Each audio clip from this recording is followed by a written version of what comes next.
So in the previous lesson we have studied about the experiments. Really the respiration is carried out, daily oxygen and this helpful or not, carbon dioxide is released or not, already we have studied. So now we are going to study. Does all the living organisms are having same respiratory organs? What is meant by respiratory organs? Does all the organisms are taking the respiration in the same manner? All are having nose, all are having nasal cavity, all are having pharynx.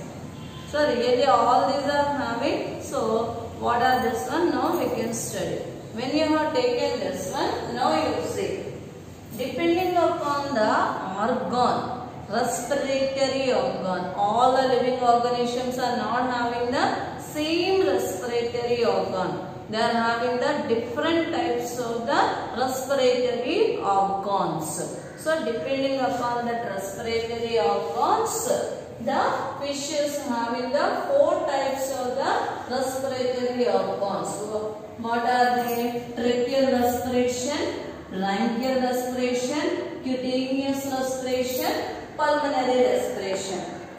The living organism, same type of the respiratory organs are not there. Different types of the respiratory organs are there. Depending upon that, we are having the 4 types of the respirations. One is the tracheal respiration, bronchial respiration, cutaneous respiration, pulmonary respiration. If it is taking place with the help of the trachea, it is known as a tracheal respiration.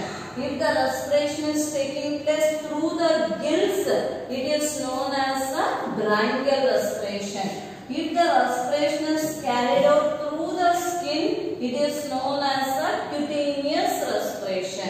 If the respiration is carried out through the lungs, it is known as a pulmonary respiration. So the organisms are having the 4 types of the respiratory organs. The 4 types of the respiratory organs are the lungs, skin, gills, trachea. If trachea in the name itself it is said. Trachea means tracheal respiration. Gills means bronchial. Skin means cutaneous. Lungs means pulmonary. Till now I have explained about the pulmonary respiration. How it is taking place, what are the parts involved, pharynx, narynx, like that several parts are involved in the lungs, inspiration, expiration, and next the experiments, everything we have studied about the pulmonary respiration. Now we are going to study about the tracheal respiration. When you come to the tracheal respiration, mainly it is present in the insects, that is cockroach, ant, mosquito, butterfly, etc. All these are grouped as one phylum. What is the name of that phylum? Arthropoda. The name of that phylum is Arthropoda. So in Arthropoda, when you observe, like this box it is having. It is having the several boxes. I have drawn only one box for your understanding. Here it is taking place with the trachea. When you have taken you have observed insect cockroach, you remove all the wings and observe it is having the shape in this manner. If you touch on the surface, it is very hard. What is that? The hard skeleton is called as exoskeleton. Why it is hard like that? Due to the presence of the cuticle. So here, if you have taken the hard substances present on the surface of the cockroach, here cockroach is having the exoskeleton. The skeleton is nicely appearing outside. So if you observe one box like this, it is having nearly some 10 boxes. One box I have drawn here. The oxygen what it has taken enters through the spiracles. Here spiracles. Now from the spiracles it enters into the tube-like structure called as the trachea. Now in the trachea, the exchange of the gases is taking place. The exchange of the gases. Whatever the gases have been exchanged, it passes into the tracheoles. Here, what is the speciality of the trachea? Blood is not playing a role in the respiration. In remaining organisms, compulsory blood is playing an important role. Whereas in the case of the trachea, here the blood is not having any role. That's why in cockroaches and insects, blood is white in color. Already in the previous videos I have told, oxygen has to combine with the hemoglobin, then only it is giving the energy. But here the hemoglobin is absent. That's why here blood is not having any role in the respiration. Then who are playing an important role in the respiration? Tissues are playing an important role. So here tracheoles are sending the oxygen to the tissues. From there it is supplied to the remaining parts. And here the tissues are giving the carbon dioxide to the tracheoles. Again it is coming to the trachea. From the trachea, carbon dioxide is released outside through the spiracles. So like this, these tracheas are connected through the longitudinal tracheal trunk. I told some 10 boxes like this structures. All these 10 boxes are connected through the longitudinal tracheal trunk. Once again I am saying, if you have taken the tracheal respiration is occurring through the trachea. It is taking place in the insects. It is taking place in the Arthropoda phylum.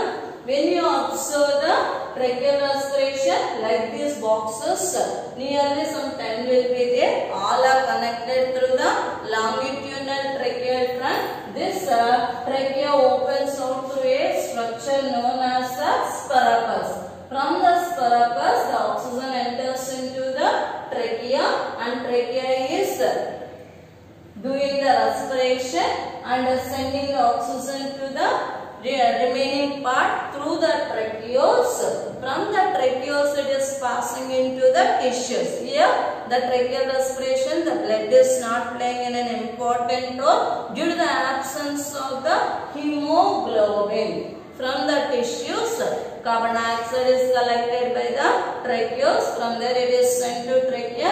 From the trachea, carbon dioxide enters into the spiracles, and spiracle opens and the carbon dioxide will be released outside. This respiration is called as tracheal respiration. Now second respiration is branchial respiration.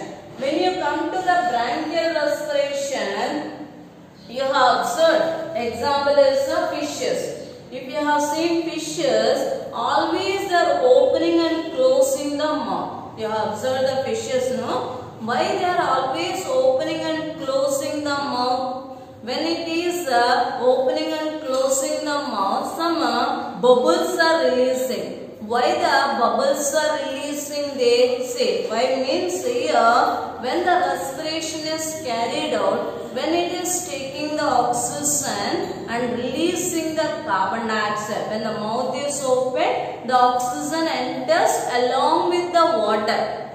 Directly it can't take the oxygen. That's why when we are taking the fish outside, keeping on the land, it will die. Why it is dying? Why outside also oxygen is there, it can take oxygen, no? But the fish is not having the capacity taking the outside oxygen. It can take the only dissolved oxygen. The dissolved oxygen is present in the water. So when it is drinking the water, along with the water, the oxygen also enters into the mouth. When it has been entered into the mouth is closed. Okay, now you say, in the fishes, which organs are helping for respiration? Lungs are helping, the gills are helping for the respiration process. Gills, where gills are present, when you observe the fish and the fish has some teeth-like structures, you have observed or not? Those teeth-like structures are called as the gills. So here gills are responsible for the respiration. So it is occurring through the gills. So it is known as a bronchial respiration. Now see how mechanism is taking place. Mouth. When the dissolved of water entered into the mouth will be closed. Now it passes into the pharynx. Listen carefully, children. It enters into the pharynx. From the pharynx, that dissolved water is taken by the external bronchial aperture. Here if you have taken here, it is taken, sorry, internal. It is taken by the internal bronchial aperture. From the internal bronchial aperture, it enters into the gill pouch. It enters into the gill pouch. In the gill pouch, which structure embedded? Gill lamella. Gill lamella. They are bathing in the gill pouch. అర్థమవుతుందా? Water వచ్చిన వెంటనే internal bronchial aperture ఉంది కదండి, దాన్ని తీసుకొని ఇక్కడ pouches ఉన్నాయి చూసారా? ఈ పౌచెస్ లో స్నానం చేస్తారు. ఏది స్నానం చేస్తుంది? గిల్ లామెల్లా. గిల్ లామెల్లా స్నానం చేసినప్పుడు ఏమవుతుంది? Oxygen will be entered inside and carbon dioxide will be taken from the inside. Once again I am saying, you see, from the mouth oxygen enters into the internal bronchial aperture.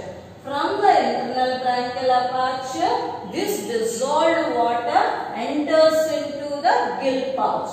When it entered into the gill pouch, the gill lamella baths.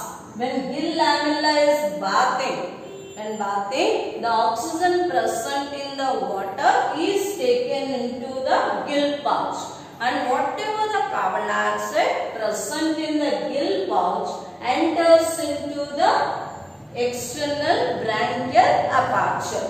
It enters into the external bronchial. From the external bronchial aperture, it enters into the pharynx. Again it passes into the mouth cavity. Now mouth cavity will be open and the carbon dioxide will be released outside. So when the carbon dioxide is released outside, at that time we can see the bubbles formation. So it is an indication that fish has released the carbon dioxide. This respiration is known as the bronchial respiration. Now you understood here, children? Next, all of you understood bronchial respiration. The respiration which takes place in the fishes is called as the bronchial respiration. The parts involved here is here mouth cavity, pharynx, internal bronchial aperture, gill pouch, gill lamella. Next, external bronchial aperture. The water passes into the internal bronchial aperture through the pharynx, and from here it passes into the gill pouch. In the gill pouch, gill lamella takes bath, and the separation of the oxygen and the carbon dioxide is taking place. Now the carbon dioxide enters into the external bronchial aperture. From the external bronchial aperture enters into the pharynx, and it passes into the mouth cavity. Now mouth cavity is opened and the water is released outside along with the carbon dioxide. There we can see the bubble formation. So now next respiration is cutaneous respiration. The respiration which takes place with the help of the skin. Why we are not able to take cutaneous? Why earthworm only frog is taking here? Two main substances are required. Anytime you have catched earthworm, anytime you have catched frog, they are very moist and slimy in nature. Children jaripothu untayi. So they are very sticky in nature, so slimy, because of the presence of the more amount of the mucus. Here for cutaneous respiration, always the skin must be moist in nature. Whenever the skin have been dried up, then the cutaneous respiration will not take place and the organisms will die. That's why earthworm and frog are always moist in nature. And the second point, it should be supplied with the more blood vessels. It should richly supply with the more blood vessels. So these 2 points are present in the earthworm and the frog. That's why they are doing the cutaneous respiration. The respiration which occurs with the help of the skin is called as a cutaneous respiration. The 2 important factors required for the cutaneous respiration is the skin must be moist in nature and the skin must be supplied with the blood vessels. So then the mucous membrane is present. Now last respiration is the pulmonary respiration. Already we have explained in the previous videos about the pulmonary respiration which takes place with the help of the lungs. So these are the 4 types of the respirations which are very important topic, children. Once you go through the textbook and you underline the key points about these parts. Wherever the parts are there, you underline and make it as a flow chart. One part, next part, next part. Write it as a flow chart and prepare. It will be easy for you. Thank you.